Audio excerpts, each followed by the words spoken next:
बच्चों, welcome back to my YouTube channel learning student. तो बच्चा आज हम लेके आए हैं जो क्लास 12th के बच्चे हैं यूपी बोर्ड एग्जाम देने वाले, उनके लिए 20 एमसीक्यू इंपॉर्टेंट क्वेश्चन है जो कि आपके एग्जाम में प्रीवियस ईयर में आ चुके हैं। तो इस बार भी श्योर है कि ये जो एमसीक्यू क्वेश्चन है आपके एग्जाम में जरूर आएंगे, तो इसको आप अच्छे से पढ़ लीजिएगा, ठीक है। तो देखिए पहला हमारा क्वेश्चन क्या है।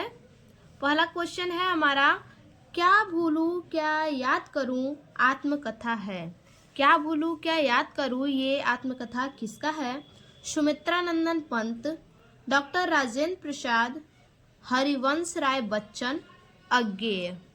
तो इनमें से जो क्या भूलूं क्या याद करूं के आत्मकथा जो है, ये इसके जो लेखक हैं वो है हरिवंश राय बच्चन। ऑप्शन तीसरा हमारा सही होगा।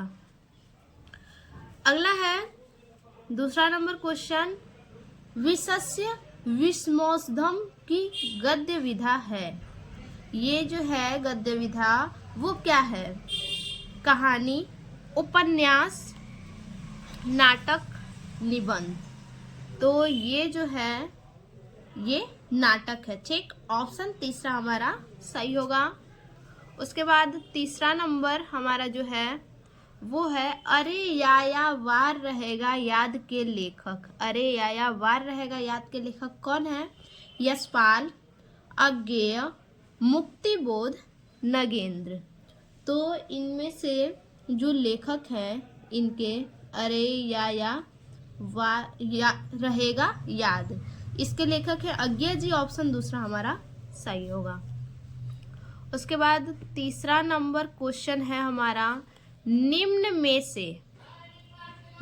से हज़ार प्रसाद द्विवेदी की निबंध है। हज़ार प्रसाद द्विवेदी का कौन सा निबंध है इनमें से? पहला है हिंदी साहित्य की भूमिका, आलोक पर्व, साहित्य सहचर, साहित्य का मर्म।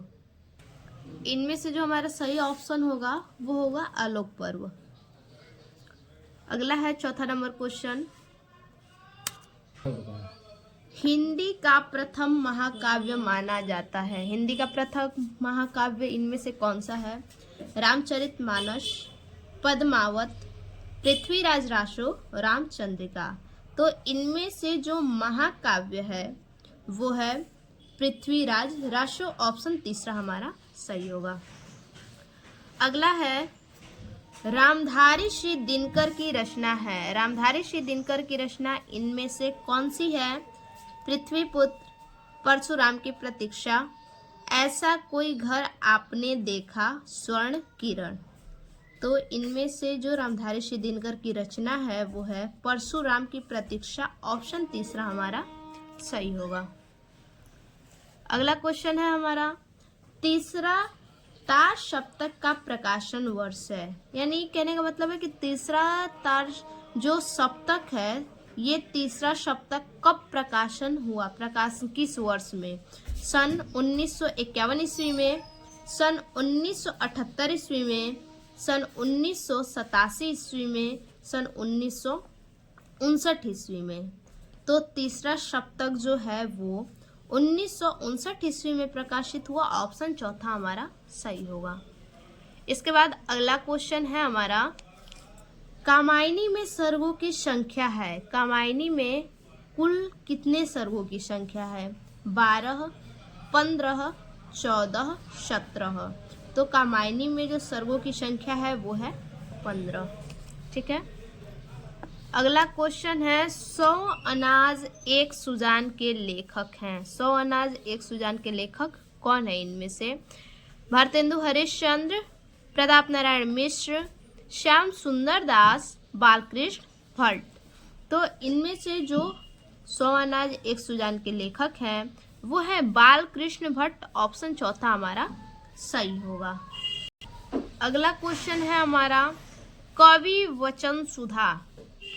कवि वचन सुधा के संपादक थे। कवि वचन सुधा के संपादक कौन थे? लाल कृष्ण भट्ट, भारतेंदु हरिश्चंद्र, प्रताप नारायण मिश्र, बद्रीनाथ चौधरी। तो कवि वचन सुधा के जो संपादक थे वो भारतेंदु हरिश्चंद्र जी हैं। ऑप्शन दूसरा हमारा सही होगा। अगला क्वेश्चन है, सरदार पूर्ण सिंह किस युग के लेखक हैं? भारतेंदु युग, छायावादी युग, द्विवेदी युग, प्रगतिवादी युग। तो जो सरदार पूर्ण सिंह है वो द्विवेदी युग के लेखक है। ऑप्शन तीसरा हमारा सही होगा। अगला है, अज्ञेय जी की रचना है। अज्ञेय जी की रचना इनमें से कौन सा है? कुरुक्षेत्र, हरी घास पर क्षण भर, रश्मि रथी, हुंकार। तो अज्ञेय जी की जो रचना है वो हरी घास पर क्षण भर। ऑप्शन दूसरा हमारा सही होगा। अगला है, रीति मुक्त कवि है। रीति मुक्त कवि कौन है? बिहारी, भूषण, केशव, घनानंद। तो रीति मुक्त जो कवि हैं वो हैं घनानंद जी। ऑप्शन चौथा हमारा सही होगा। अगला है, हिंदी साहित्य के किस काल को पूर्व मध्य काल कहा जाता है? हिंदी साहित्य के किस काल को पूर्व मध्य काल कहा जाता है? आदि काल को, भक्ति काल को, रीति काल को, आधुनिक काल को। तो हिंदी साहित्य का जो पूर्व मध्य काल है उसे भक्ति काल, ठीक, भक्ति काल को ही मध्य काल कहा जाता है, पूर्व मध्य काल। ऑप्शन दूसरा हमारा सही होगा। अगला है, सुमित्रानंदन पंत को ज्ञानपीठ पुरस्कार मिला था। किस पे इनको ज्ञानपीठ पुरस्कार मिला था? लोकायतन पर, कला और बूढ़ा चांद पर, चिदम्बरा पर, अतिमा पर। तो इनको जो ज्ञानपीठ पुरस्कार मिला था वो कला और बूढ़ा चांद पर मिला था। ऑप्शन दूसरा हमारा सही है। अगला क्वेश्चन है, भारत की एकता के लेखक हैं। भारत की एकता के लेखक कौन है? हरिशंकर परसाई, वासुदेव शरण अग्रवाल, प्रोजी सुंदर रेड्डी, डॉक्टर हजार प्रसाद द्विवेदी। तो भारत की एकता के जो लेखक हैं वो है वासुदेव शरण अग्रवाल। ऑप्शन दूसरा हमारा सही होगा। अगला है, मेरे पिताजी संस्मरण के लेखक हैं। मेरे पिताजी जो संस्मरण है इसके लेखक कौन है? कन्हैयालाल मिश्र, प्रोजी सुंदर रेड्डी, हरिशंकर परसाई, डॉक्टर एपीजे, ठीक, एपीजे अब्दुल कलाम होगा, ठीक है। तो मेरे पिताजी संस्मरण के जो लेखक हैं वो है कन्हैयालाल मिश्र। ऑप्शन पहला हमारा सही होगा। अगला है, जैसे उनके दिन फिरे निम्न में से किसका कहानी संग्रह है? जैसे उनके दिन फिरे ये जो कहानी संग्रह है वो किसके द्वारा लिखित है? फणीश्वर नाथ रेणु, जैनेन्द्र कुमार, अमरकांत, हरिशंकर परसाई। तो ये जो कहानी संग्रह है वो हरिशंकर परसाई के द्वारा रचित है। ऑप्शन चौथा हमारा सही होगा। अगला क्वेश्चन है हमारा, निम्न में से कौन प्रोजी सुंदर रेड्डी की रचना नहीं है? इन चारों में से कौन सी रचना है जो प्रोजी सुंदर रेड्डी की नहीं है? साहित्य और समाज, मेरे विचार, कामायनी, वैचारिकी शोध और बोध।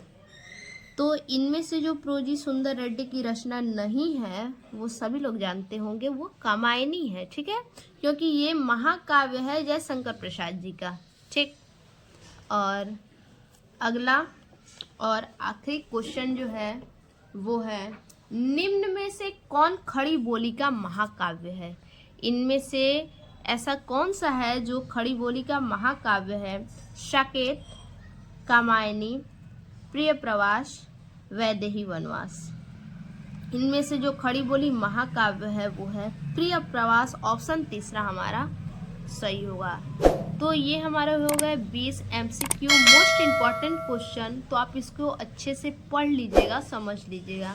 फिर से मिलते हैं ऐसे एक और नए वीडियो में। अगर हमारा वीडियो आपको पसंद आए तो प्लीज़ कमेंट कीजिए, लाइक कीजिए, सब्सक्राइब कीजिए। फिर से मिलते हैं एक और नए वीडियो में, तब तक के लिए धन्यवाद।